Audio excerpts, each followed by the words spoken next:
Support comes from the Missouri Forest Products Association, committed to conservation and careful management of the state's forests to make them more resilient and better habitats for wildlife.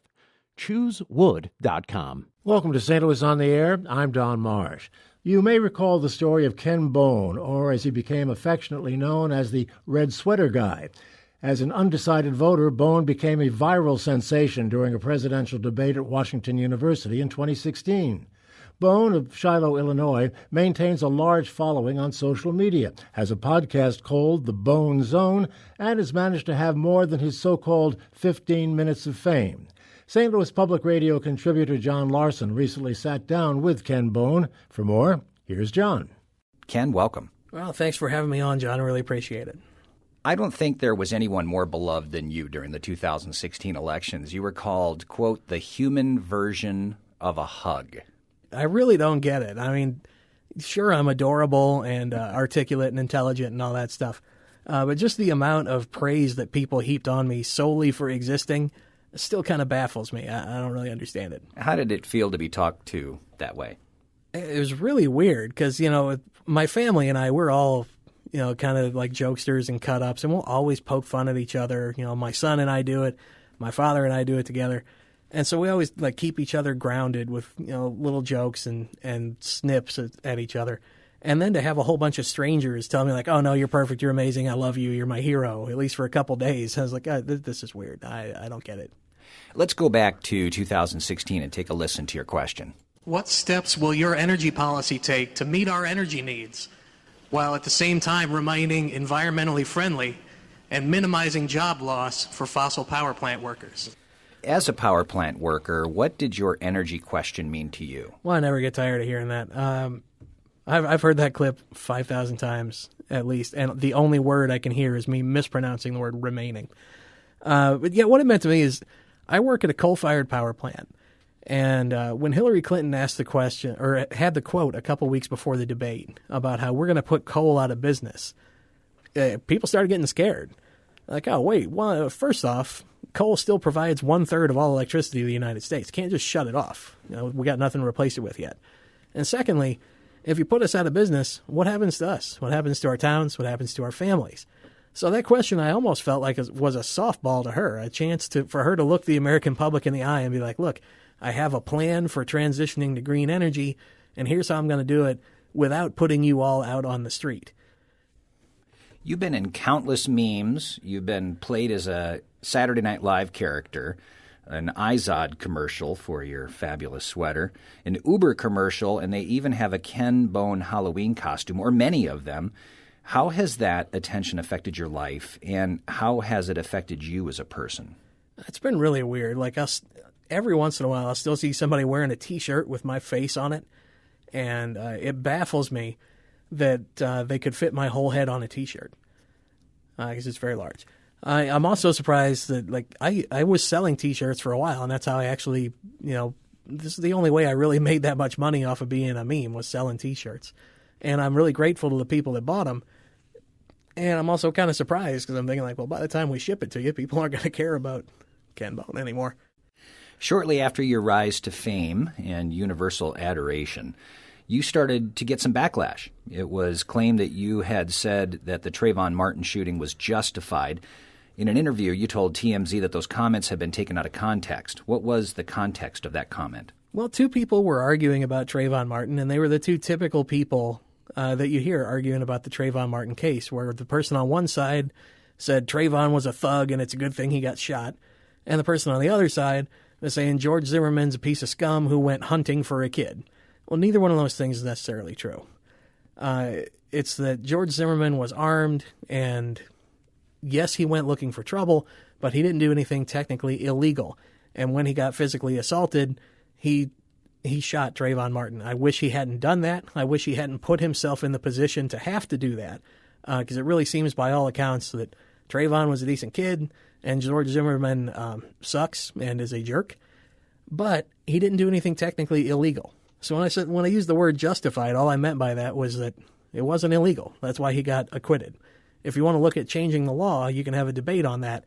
But it's too late for that now. I wish Trayvon was still alive. I wish the whole thing hadn't happened, but I don't have that kind of power. What was it like to have your words misinterpreted? It makes you angry because whenever you see something like that, everyone likes to feel like they're a great communicator, and my words couldn't possibly be clearer. And of course, that's not always the case, but that's how you feel when you put them out there. And when you see them misinterpreted, you get that back of your mind feeling like, well, they're misinterpreting on purpose just because they want to be mean to me. And sometimes they are, and sometimes they're legitimately confused by what you're trying to say. You also got some heat for having encountered Jennifer Lawrence's leaked personal photos online, but really your comment was about privacy, right? Yeah, there were two people arguing online about whether it was Jennifer Lawrence's fault for having those pictures leaked. And one person was saying that if she didn't want everybody to see those pictures, she shouldn't have taken them. And I came in and I said, look, if I leave my wallet on the top of my car and somebody steals it, steals all the money inside, maybe I shouldn't have left my wallet there, sure. But the bad guy is still the person who stole the pictures. That's who is in the wrong here. And then I made a tasteless joke about how I'm one of the bad guys because I saw the pictures and I liked them. Just trying to kind of lighten the mood a little bit. And that's why people were like, oh, you looked at the pictures? You're disgusting. You're an awful human being. Well, they did get viewed like 70 million times. So I'm not saying that guilt, you can be innocent by association, but this country must be full of disgusting human beings. You said that you now understand better what it's like to lose your privacy. Can you explain that a little more? Well, yeah, people know everything about me. I've had people knock on the door to my house and ask to have their picture taken with me. I don't know how they got my address. We've never showed my house numbers on television. I've never given that away. But it's easy enough to Google everything there is to know about anybody. And just knowing that people could come to my house or people could call me on the phone, which they do all the time, and just want to talk to me is a weird feeling because it used to be that nobody knew where you lived and nobody knew how to contact you on the phone unless they were your friend and you gave it to them. I'm only 35, but that still makes me old enough to have grown up in the pre-internet era where you had to look up in the phone book how to contact a person, and if you didn't feel like going to that effort, then you had to wait until you saw them at work or at school. So now the attention's on your son. You tweeted a photo of your son shooting a AR-15 under your supervision, and that led to his suspension. Can you talk a little bit about that? Yeah, it was that weapon was actually rented from the range. It was a SCAR 17, Okay. but it's similar in its construction to an AR-15. It's a semi-automatic rifle. So yeah, we rented that at the range that day because he wanted to learn how to shoot a rifle. So I was teaching him how to check it clear, how to shoot it, how to aim it, all that sort of thing. And Kyle Kashuv down in Florida, pretty recently, one of the Parkland survivors, had tweeted about his experience with school security. He had posted some pictures of himself learning to shoot with his father, who is a former IDF member, the Israeli military. So he went to learn to shoot with his father and posted those pictures and got given the 3rd degree by school security. Like, hey, posting pictures of yourself with a gun, don't you know that there was a shooting here? And Kyle's like, well, yeah, I know there was a shooting here. I was here. There I could hear the bullets. And they kind of gave him the 3rd degree. And he felt bad about it, and he tweeted about his experience, because he was upset. So I replied to him with that picture of me teaching my son to shoot, saying, if the security guys wanted to talk to you, maybe they should talk to my son too. Just kind of as my way of saying you didn't do anything wrong. Well, somebody in my son's school district must have seen that, and they reported it to the police, interpreting it as some kind of threat. So my son got suspended from school because of something that I did, where not only was it not illegal, but it wasn't something that he even did himself. And he only ended up missing one day at school, but we were pretty upset about it. And that was on your Twitter account. Your son doesn't have a Twitter account, right? He does not even have a Twitter account. He's not a social media guy. He's a very private person that if you look at the picture, you can only see the back of his head because I only share his face with his permission, and that's rare. Like, if I take birthday pictures of him, I'm like, can I please show the people it's your birthday so they can wish you happy birthday? He's like, oh, okay. But he doesn't like me talking about him. Like using his name or showing his picture unless I clear it with him first. So I made sure that you couldn't even see his face. You wouldn't have known it was him, except I identified him. You also tweeted a photo of the Time magazine cover featuring the Parkland High School shooting activists, and you added Kyle Kashuv's photo to it. You said, quote, Fix the Time magazine cover. Here's to bipartisanship.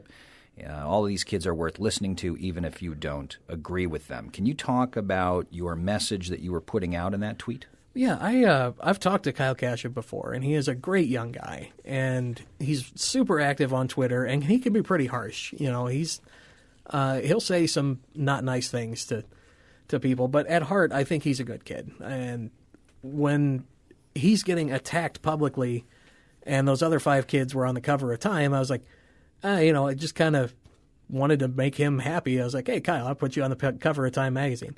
And one of the young ladies, I forget which one, didn't have any shoes on, so I also pasted some shoes over her feet because I felt bad for her not having any shoes. What consequences did your son have to face, and how did he take those consequences?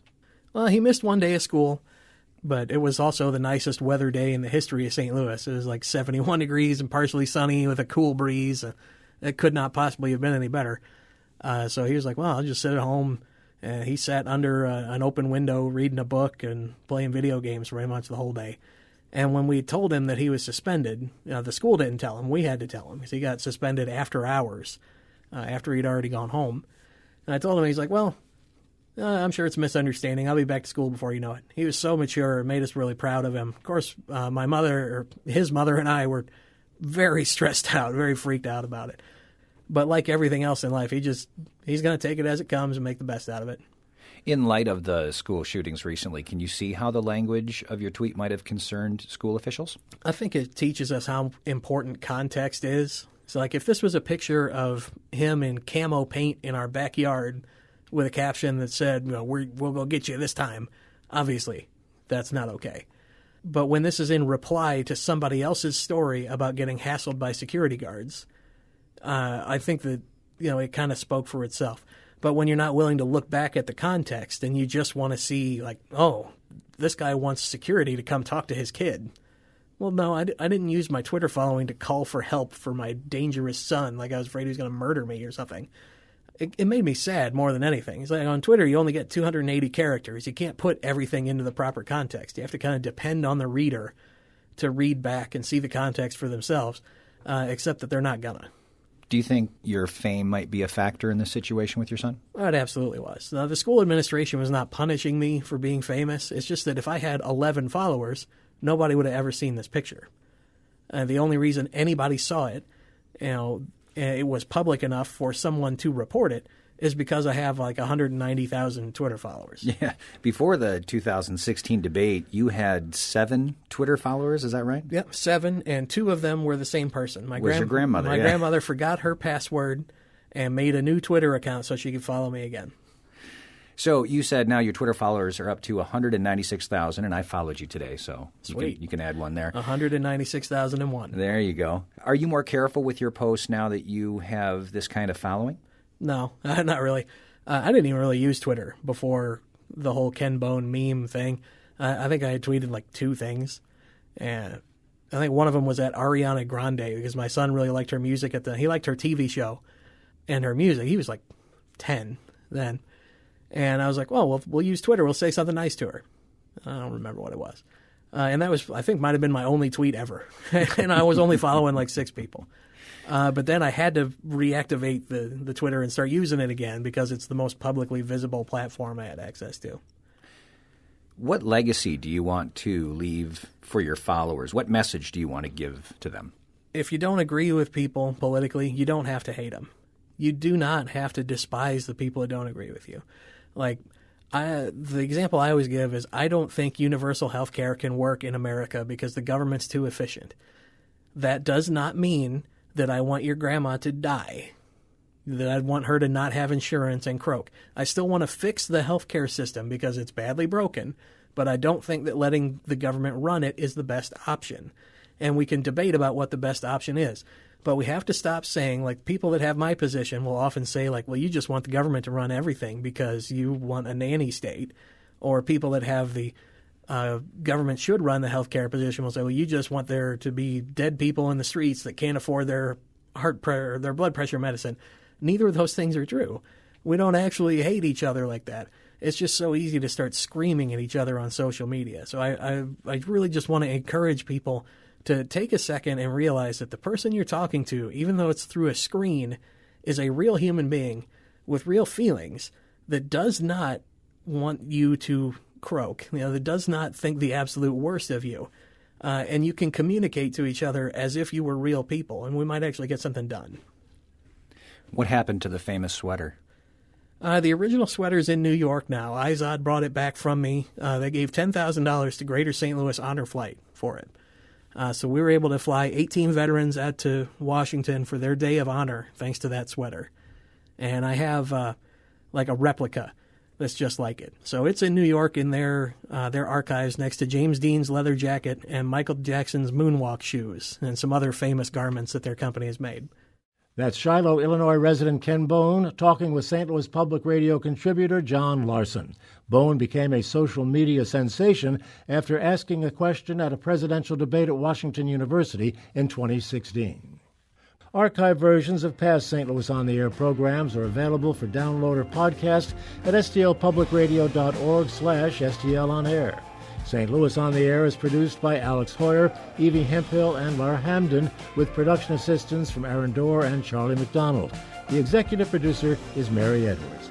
St. Louis On the Air is a production of St. Louis Public Radio, 90.7 KWMU. Thank you for listening. I'm Don Marsh.